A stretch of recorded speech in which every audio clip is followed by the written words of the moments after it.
कि मैं भला यहां क्या कर रहा हूं, या प्रोग्राम करने की यहां पर क्या वजह है। देखिए, दुनिया में बहुत सारे लोग ऐसे होते हैं जो जिंदगी में आपको किसी न किसी मोड़ पर मिलते हैं। आपका जी उनसे मिलकर बहुत खुश होता है और फिर आप उन्हें अपनी याददाश्त की डायरी में हमेशा के लिए महफूज कर लेते हैं। वक्त के साथ साथ कुछ लोगों के बारे में आप याद रखते हैं और कुछ लोगों के बारे में भूल जाते हैं। जिंदगी के हर मोड़ पर वक्त के हर एहसास के साथ साथ यादें भी धुंधला जाती हैं। कहीं पर यादों की स्याही बहुत गहरी होती है और इंसान हर मुलाकात को याद रखता है, और कहीं धुंधलापन आ जाता है। लेकिन मैं जिस याद को इस वक्त याद रखने वाला हूं, मैं नहीं जानता कि, और ना मुझे मालूम है, लेकिन एक यकीन है कि ये याद कभी मिट नहीं सकती।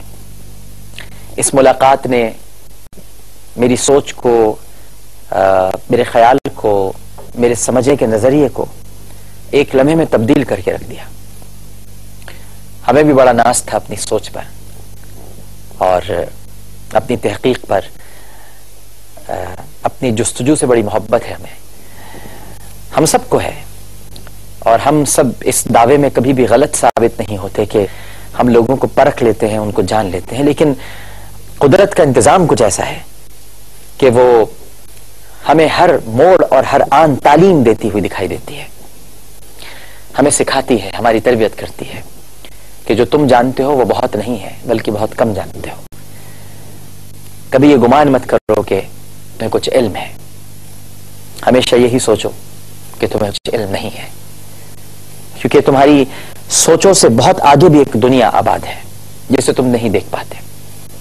और ऐसा ही मेरे साथ इस रेस्टोरेंट में हुआ। आया तो मैं यहां पर खाना खाने के लिए था।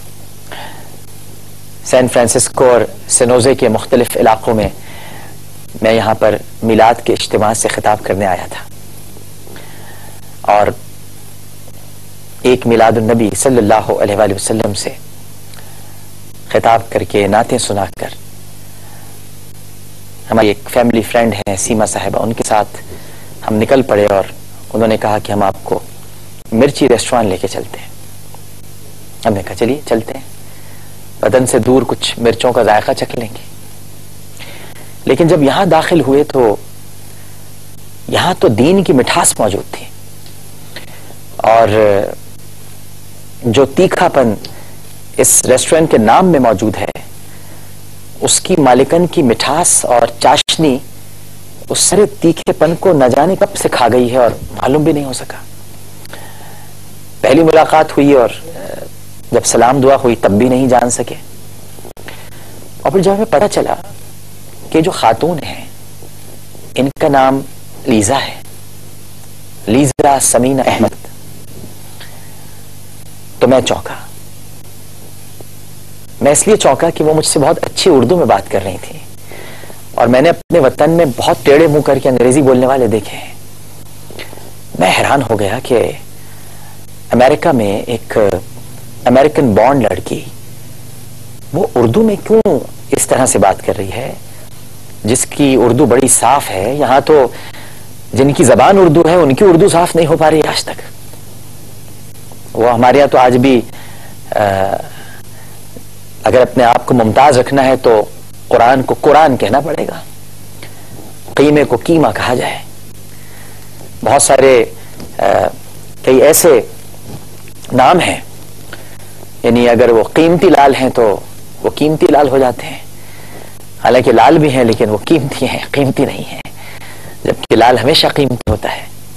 तो हमारे यहाँ काफ का मसला और उर्दू से चिढ़ के कोई सरबराहान मुमलिकत आ रहे हैं तो सदर मुमलिकत को कुर्ता शलवार पहनते हुए तकलीफ होती है, पता नहीं कीड़े काटते हैं क्या होता है, लेकिन वो सूट पहन लेंगे, टाई लगा लेंगे। कायद आजम की तस्वीर कभी नहीं देखते गौर से, जो बहुत ज्यादा अंग्रेजी जानने के बावजूद तस्वीर में शेरवानी और टोपी में सज गए हैं। उसके बाद उन्होंने ना शेरवानी उतारी और ना टोपी उतारी। बाहर कहीं जाएंगे खिताब करने, अरे बाहर तो छोड़िए, अगर मुल्क में भी खिताब करेंगे तो वो भी अंग्रेजी में करेंगे, उर्दू में नहीं करेंगे, उर्दू अच्छी नहीं लगती। लेकिन जब मैंने लीजा समीना अहमद को उर्दू बोलते देखा तो मेरे तो आसानी खता हो गए। एक और मुहावरा बोलूं, मेरे पैरों तले जमीन निकल गई, या ये कहूं तो ज्यादा मुनासिब होगा कि काटो तो बदन में लहू नहीं था। और मैं हैरान और परेशान था कि इनकी इस उर्दू की तारीफ करूं या दीन से मोहब्बत की तारीफ करूं या इस्लाम कबूल करने वाले इस जौहर नायाब की तारीफ करूं, जिसने सिर्फ इस्लाम ही को कबूल नहीं किया बल्कि इस्लाम से मुंसलिक तहजीब को, तमद्दुन को, अदब को, लिहाज को, ताल्लुकात को, रिश्तों के एहतराम को, हर चीज को कबूल किया है। लीजा हमारे लिए एक मिसाल है, हम तमाम मुसलमानों के लिए एक मिसाल है। ये सिर्फ एक नौ मुस्लिमा नहीं है, बल्कि अब नौ मुस्लिम तो रही नहीं है, 20 बरस हो गए माशाल्लाह इस्लाम कबूल किए हुए। और मैंने इस्लाम को इस औरत के अंदर फलता फूलता देखा है। मैं अपने बड़े बड़े मुसलमानों में इस्लाम को तलाश करता रहता हूं कि इसमें कहीं इस्लाम की कोपलें हैं, कहीं शाखें हैं, कहीं फूल निकले।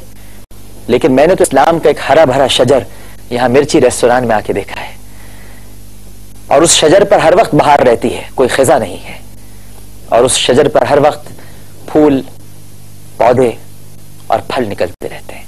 आइए आपकी मुलाकात कराते हैं लीजा समीना अहमद से, और उनसे इस सारे सफर का हाल जानेंगे। वो कैसे मुसलमान हुई, कैसे उनकी खुशी साफ से शादी हुई, और कैसे उनके आंगन में बहुत प्यारे और हसीन फूल खिल भी गए और अपनी खुशबू से इस वक्त महक रहे हैं, और तमद्दुन के साथ महक रहे हैं, तहजीब के साथ महक रहे हैं। एक छोटा सा वक्फा लेते हैं नाजरीन।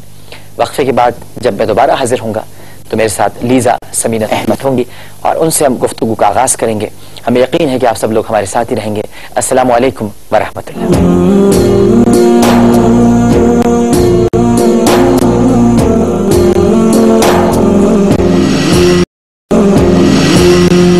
अस्सलामु अलैकुम व रहमतुल्लाह। आलिम और आलम में खुश आमदीद। और वक्फे में जाने से कबल मैंने आपसे ये वादा किया था कि आपकी मुलाकात लीजा समीना अहमद से कराऊंगा। मिर्ची कैफे में इस वक्त हम मौजूद हैं और गुफ्तगू का आगाज करते हैं लीजा समीना अहमद से। अस्सलाम वालेकुम। वालेकुम अस्सलाम। कैसे हैं आप? बस ठीक ठाक, आप सुनाएं। बताइए, हमारे सारे नाजरीन को इस वक्त आपको देख रहे हैं, आपने इस्लाम कितना अर्से पहले कबूल किया? 20 साल पहले। 20 साल पहले जी। क्या वजह थी, क्यों एकदम आप दीन की तरफ रागिब हुई, एक खुदाए वहदहुल्ला शरीक की तरफ बढ़ी?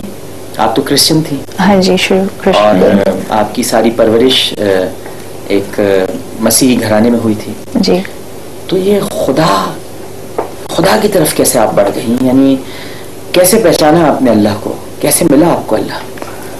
पहले तो अल्लाह को नहीं जानता था, खाली एक गॉड की मेरे दिल में थी शुरू से, बचपन से। बचपन से मैं अपना दिमाग में बस अल्लाह से बात करता था, लेकिन मुझे नहीं पता अल्लाह था। फिर एक वक्त था जो हाई स्कूल में मैं पढ़ रही थी, एंड मेरा हिस्ट्री क्लास के अंदर एक इस्लाम के लेक्चर जा रहा था, वो किताब से।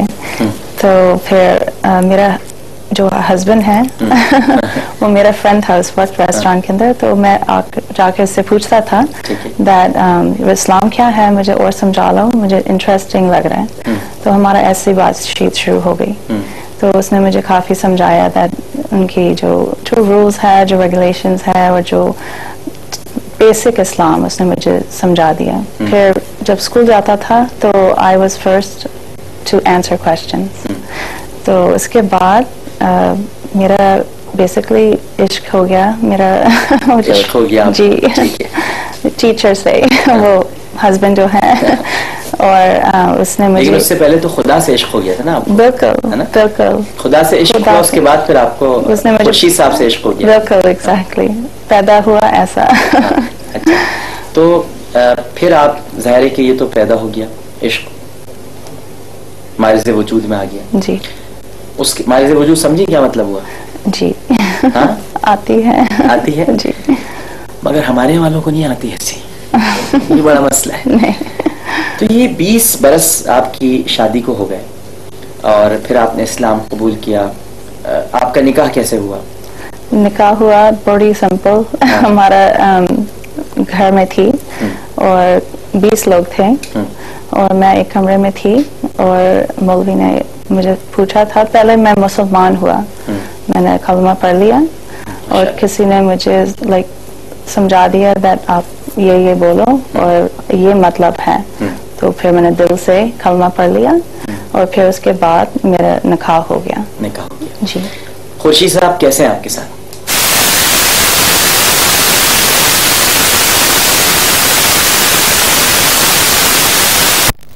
कितने बच्चे माशाल्लाह आपके? मेरे 4 बच्चे। 4 बच्चे, कितने लड़के कितनी लड़कियां? 3 लड़के 1 लड़की है। क्या क्या नाम है उनके? सबसे पहला शयान, फिर अरमान, फिर सफिया। अरमान तो पहला होना चाहिए था। जी ये तो है। अरमान तो निकल गए ना। बिल्कुल, मेरा अरमान बिल्कुल निकल गया। तो पहले शयान, फिर अरमान, फिर सूफिया, फिर इज़ान। इज़ान जी। अच्छा लीजा, जैसे कि आपको पता है हमारा एक माशरा है और अब तो आपको बहुत अंदाजा हो गया होगा, बड़ा मुश्किल होता है किसी गैर मजहब की लड़की को एक्सेप्ट करना। अब वो ठीक है मुसलमान भी हो जाए लेकिन कल्चर का फ़र्क तो नहीं मिटता और वो बरकरार रहता है। लेकिन आपने तो कल्चर का फ़र्क भी मिटा दिया, यानी आप लिबास से लेकर ज़बान तक। मैंने तो यहाँ अमेरिका में ऐसे ऐसे अल्हम्दुलिल्लाह माशाल्लाह पाकिस्तानी देखे हैं जो कहते हैं हम उर्दू नहीं बोलेंगे, अंग्रेजी में बात करो। अच्छा। ठीक है ना, मैंने तो ऐसे देखे हैं और बड़ा मुंह टेढ़ा कर करके उर्दू बोलते हैं। हाँ जी। तो आपने ये कल्चर क्यों इख्तियार कर लिया? क्यों इतनी ज़बान से मोहब्बत हो गई, उर्दू से? क्यों इतना प्यार हो गया पाकिस्तानी कपड़ों से, लिबास से? ये क्या हुआ लीजा, ये बताइए। लंबी स्टोरी है लेकिन शॉर्ट कर दें। बेसिकली जब शादी हो गई और इधर तो कोई 3-4 लोग हमारा जो मतलब उसके फैमिली, कोई एक उसकी आंटी थी जो मेरे साथ बहुत अच्छा समझाता था लेकिन अदरवाइज कोई नहीं था। तो शादी के बाद फिर मेरा और खुर्शीद का प्लान बन गया था जल्दी से पाकिस्तान जाके सबसे मुलाकात हो जाए। तो पहला बार जब पाकिस्तान गई, जैसे वो जहाज नीचे उतर गया और मैं बाहर निकले, मैं समझा नहीं सकता बट एक कुछ फीलिंग आ गया मेरे के अंदर। फिर जब उनके घर पहुंचे और उस वक्त रात की थी और लोड शेडिंग हो रही थी, तो बिल्कुल अंधेरा शेडिंग भी हो रही। हाँ जी, उस वक्त बिल्कुल नहीं, आप हमारे सिर्फ कल्चर से ही वाकिफ नहीं हुई है बल्कि हमारी हरकतों से भी वाकिफ हैं। ठीक है, ओके। बिल्कुल अंधेरे में थी। तो जैसे पहुंचे घर, तो जैसे वो गेट है ना, यहाँ पर गेट सिस्टम नहीं है, जैसे वो छोटा सा दरवाजा खुला, अंदर घुसे और पूरा फैमिली खड़े और मेरा ग्रीट कर रहा है और इनके हाथ में कैंडल्स थी। तो इतना प्यारा सीन था। तो जब अंदर बैठे और वेट कर रहा है लोड शेडिंग कब खत्म हो जाएगा, फाइनली रोशनी आ गई और सबके शक्लें नजर आ गई और बस बता नहीं सकता, बट दिल में एक बड़ी हैप्पीनेस आ गई। फिर वो रात से पूरा बातें और जो भी आपस में कर सकते हैं, तो मेरे उर्दू बिल्कुल नहीं थी उस वक्त। तो आप हमारी इस्लाह भी कर रही हैं साथ साथ। हमारे यहाँ जब लाइट आती है तो हम लोग कहते हैं बिजली आ गई। हाँ जी, बिल्कुल बिजली। हाँ, आपने कहा कि रोशनी आ गई।